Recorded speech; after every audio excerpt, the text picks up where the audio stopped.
2 of episode 8 of the Full-Time Banter Show. My name is Tariq. I'm Liam. I'm Riz. And before we carry on any further, make sure you have liked, shared and subscribed to our YouTube channel. And get in touch on Twitter at FullTimeBanter7, or one word. Drop us a line, make sure you follow us. It's really, really good. And don't forget to hashtag. Yes, hashtag top of the league. Oh. Whether you're a Liverpool fan or a Tariq fan, we are top of the league.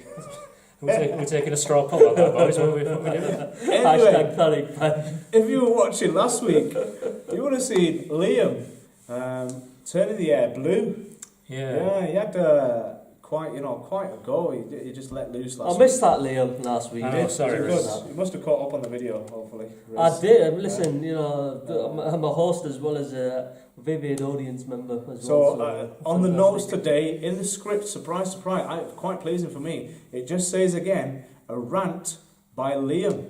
So He's not having a rant, he's blagging you. no, because I know United had a terrific weekend this weekend again, and Jose was particularly on good form. So take it away, Liam. How awful are United and Jose this week? It's getting boring, Tariq, about United. Listen, Okay, listen, it is. that. You know what? It is Moving getting on. boring. There'll be plenty of time to. There'll be plenty of time when we'll come back for Liverpool, but if they ever make it into the top half of the table, we'll do. one of the section things again. someone said to me just in passing, and obviously it was a thing that Tariq has an obsession with Manchester United.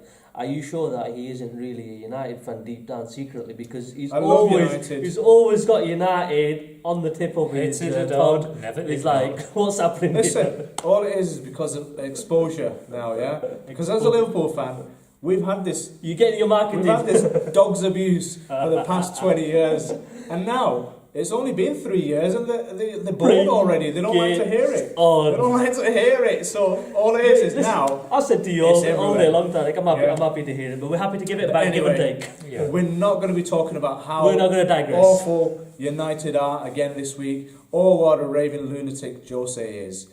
You wanted to rant about something completely different. Yeah, it's to do with VAR.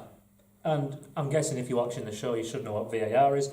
If not, it's referees that are off the pitch and they help video system referee, the on-field referee with any clear and obvious errors. Yes. Dogzo, did you hear that? No, I sent you the link. I'm going to try and find the video and see if I can include it in this bit here now. It's where the ref, there's a little clip of what actually goes on in it was a the FA Cup final between Chelsea and United when Jones brought down Hazard and it went up to the officials upstairs in the VAR and they've got this phrase, it's just abbreviation, and Tariq just loves saying Dogzo, what is it?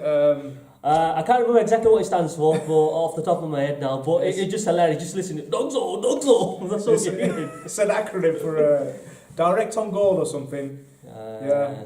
Direct obvious goal scoring. No. What's it? Obstruction of a clear. I can't remember what it is. It's something like that. We'll put it up. Yeah, we'll put it up funny later. anyway. It's funny. hilarious. Basically, you won't want to be a referee because No. there's all sorts going on. There's Kale giving him abuse. There's him talking to someone else. There's the assistant in his ear. Exactly. And you don't know what's going on. Yeah. But what's your problem with VAR? My beef with VAR this week, I mean, I'm not very happy with it in general. I want it to come in because I think it will be good eventually. And going off trials they've done in other countries, it's got a 98% success rate. So brilliant. But at the end of the day, you're still looking at human error. Yeah. And they're not judging it on clear and obvious. Yeah. Like in cricket. And again, cricket doesn't always get it right. You know, sometimes are the fingers under the ball when it's before it's caught? Yeah. Was there a nick? Did Snicko pick that up, or was it something else? But generally with LBWs, the ball has to pitch in line, has to hit the leg, but they have a thing called umpire's call. So sometimes referee. Sometimes it's green all the way, sometimes it's red, that means no go. Other times it's orange, and whatever decision the umpire's made, they go with that. Yeah. So I really like that system. But it's not broadcast in stadiums as of yet. No. And fans need to know what's going on. You look at the cricket grounds and you can hear the swell around the audience when they go, "Hey up, this is happening." It creates a buzz. Yeah, because they say that in like Sri Lanka and South Africa. Hey up, I think this is happening.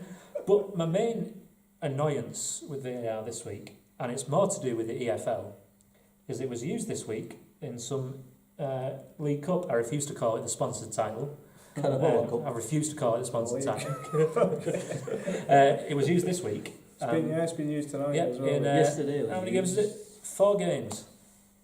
4 games. All Premier League grounds. Yeah. 4 games. 8 teams will benefit, or not benefit, as the case may be, from VAR, and that is completely unfair to the other, our 36 teams or how many others playing. Yeah. I think it's absolutely ridiculous. I get where you're coming from, but sometimes obviously you got to look at the funds that are available to smaller clubs. Now, this is where we got to think about either the tournament organisers, or we've got to look at the FA in itself. The clubs having to pay for VAR. I was trying to research this and I couldn't. Partially. I think from what my understanding is, partially because having had a look into certain leagues across the world, so La Liga, Serie A, Bundesliga, even Ligue 1 in France as well, they're all implementing it already. They're using it in their leagues. They used it before, prior, and there are clubs that are paying for this as well. But most of the funding is coming from the broadcasters, because it's the broadcasters at the end of the day that have the advantage of providing the equipment, the technology, the replays. They're coming back in regards with that. So one of the things what you find is lower clubs are going to be at disadvantage financially unless other clubs decide, look, it's this tournament, or the tournament organisers, or the FA, or the broadcasters say, look, we're going to make it a fair field for everyone, and we're going to use it at lower grounds in regards with that. But that is one of the concerns. But as well, if they're doing it only for 4 games, they might as well do it in the quarterfinals and say, well, we're going to use VAR from the quarterfinals onwards, the semis and the final. It'd be unfair to other teams if they've got knocked out without the use of VAR. But at least there'd be a consistent run. For 3 rounds. But what if same occurs then at the quarterfinals? It's 3 lower league teams and 1 Prem. Well, they should have enough money. They're getting sponsored, right? If they can go, I was being really calm. If they can go to fecking Asia and do the draw at 1 a.m, so nobody sees it, because let's face it, the League Cup is a shambles. Premier League's treated like a reserve competition. It does, and I've no interest in doing it. They fart around with the draw and put it to God knows where. Put it on Mars. Carabao guy is Asian, isn't he? Yeah, but they have to go around the world. But this is what he's saying. Get the money from the sponsorship. The whole point of the sponsorship is to get money. Use that and give it to the my point was before, weren't it, Liam? Saying that either the organisers put up or shut up and have that mindset. I'm from a slightly different point of view with technology in terms of any sport, to be honest with you. Football, I think the best positive for me so far has been goal line technology. Because as you said in this piece earlier with VAR, it has to be clear and obvious. It's a black and white decision, isn't it? Goal line technology, it's either over the line or it isn't. The full ball's crossed it. We used to have that debate before, and that's worked wonders. VAR, I'm still not convinced. Okay, ideally, anything that can make the sport better would be great. Using your mindset of cricket, but I'm also going to use your kind of thought process behind that around tennis. I'm going to use the thought process around rugby union or rugby league. I'm going to use your thought process around the NFL. Okay, all these have one thing in common. Do you know what it is? Human error. Human error is coming in, but there's one particular thing they have in common. In cricket, what happens in cricket? If an umpire makes a decision, what can the teams do? They can refer it down. Refer it. So again, you have what's known as a referral or an appeal. So in tennis, if the ball's been called out or it's in and you think, oh, it's actually out, so it's not touched the line, it's not touched the baseline, etc., you can turn around to the chair umpire and say, listen, I want to call that. Yeah. Now, it doesn't necessarily mean that it's doing any disservice to the ref or it's giving them less credibility. It's just checking that decision. So what would happen in cricket, like you said, if it wasn't clear and obvious, and it was like a 50-50 decision which was subjective, where you might agree with it, I might not, you might then turn around and say, listen, whoever the referee might be, Mike Dean, right, listen, Mike, it's your call, you've called it as a penalty, we can't really judge whether it is clear and obvious, it can go either way. Yeah. You then leave that decision with the ref because that's their initial decision, stick with the original, but what happens, you've allowed that decision to make, rather than having the play stopped.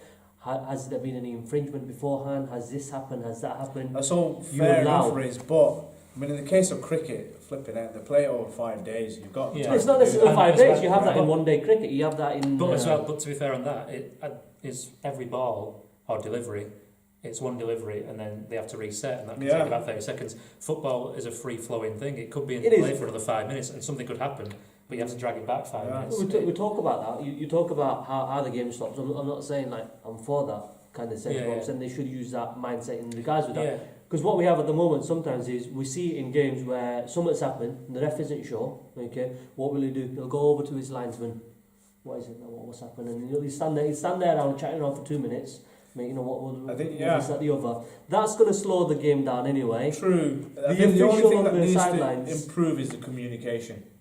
It needs to be like rugby. If they're going to do communication, it needs to be on the big screens. Yes, you can hear. Either be able to hear the referee, because that was the biggest thing. Remember the Tottenham Cup game? Was it against Rochdale? I think it was, wasn't it?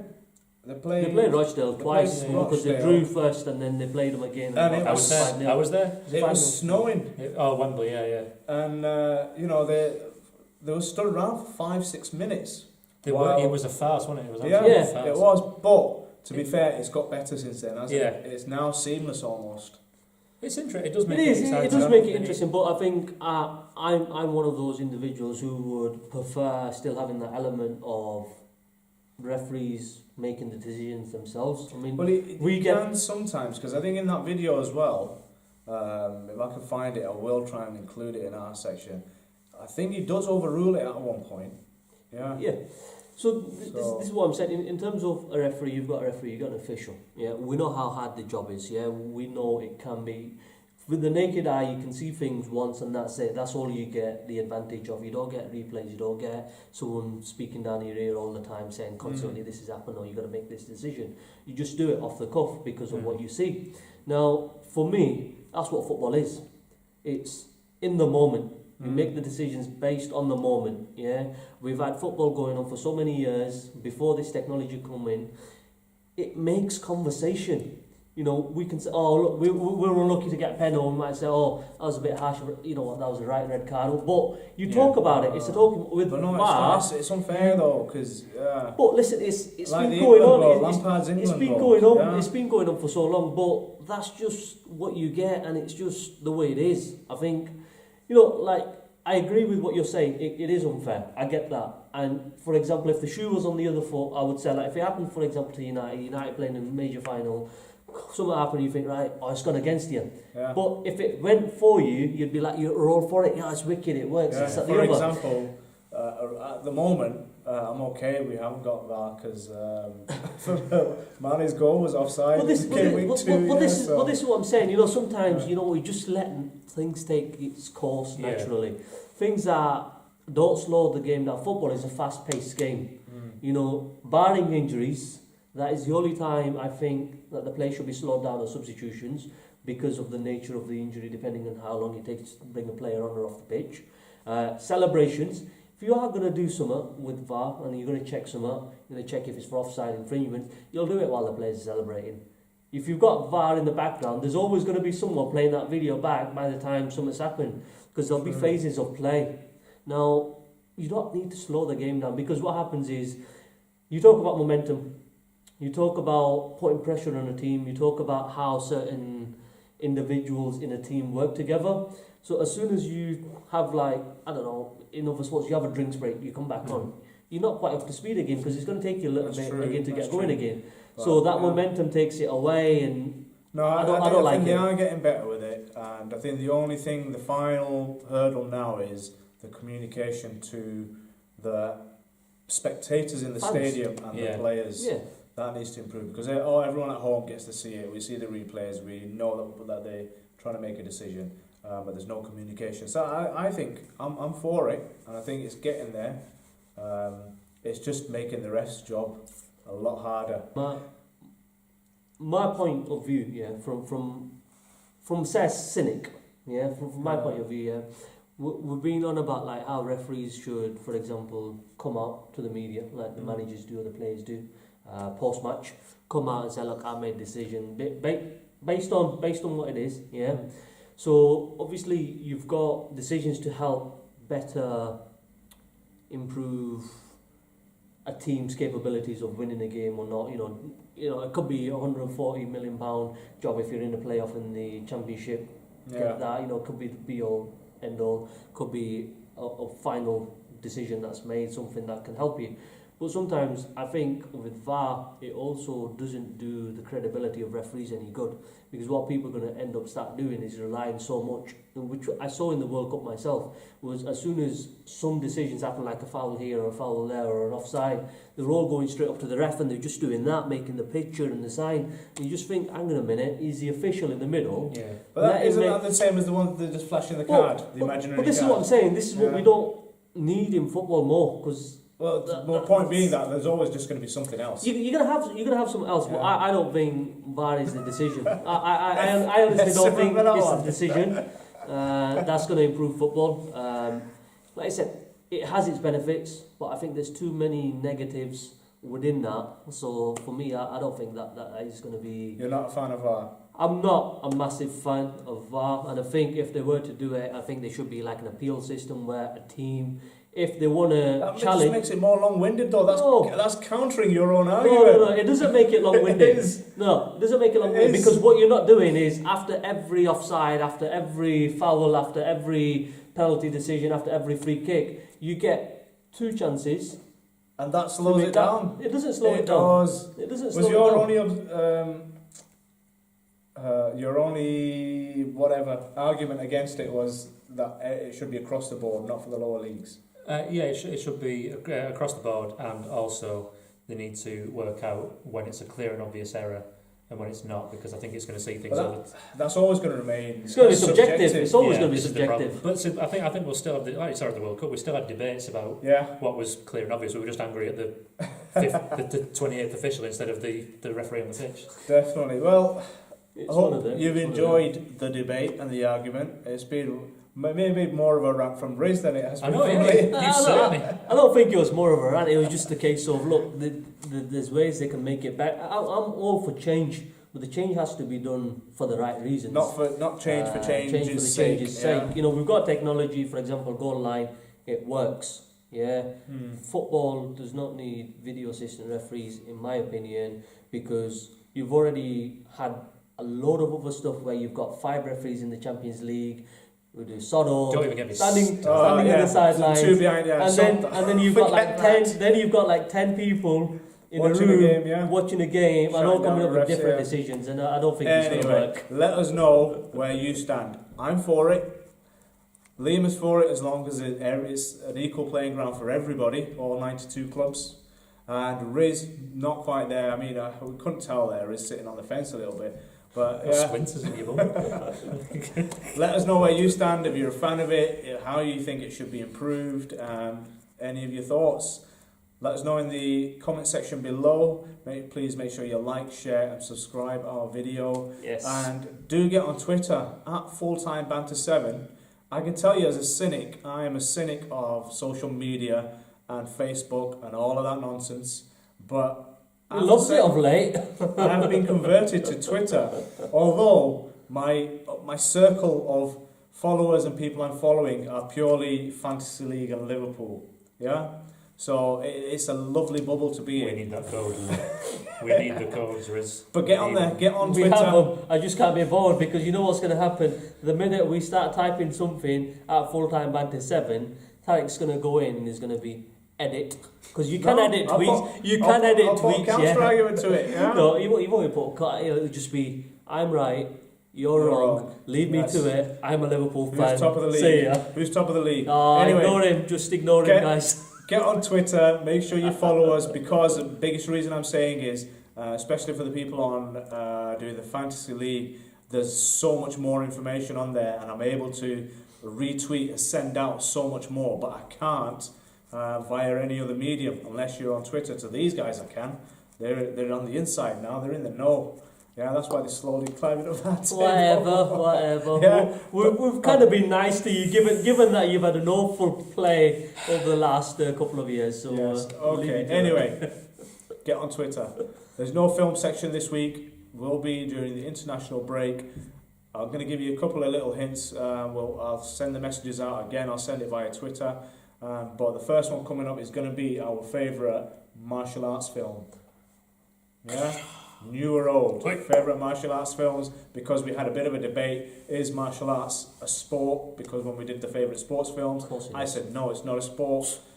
These two said it is a sport. It is. So that aside, I'm going to do it as a standalone category. Your favourite martial arts movie, actor, director, whatever. Get in touch. I've already got a big list in my head. So don't worry, guys. We'll make sure we rein him in, and some of us have a bit of a say as well. But again, I think we've gone way over on this show as well, haven't we? It's only supposed to be 10 minutes, but never mind. Never mind. Good fun. Hope you're enjoying. Send us some feedback, and goodbye. Goodbye.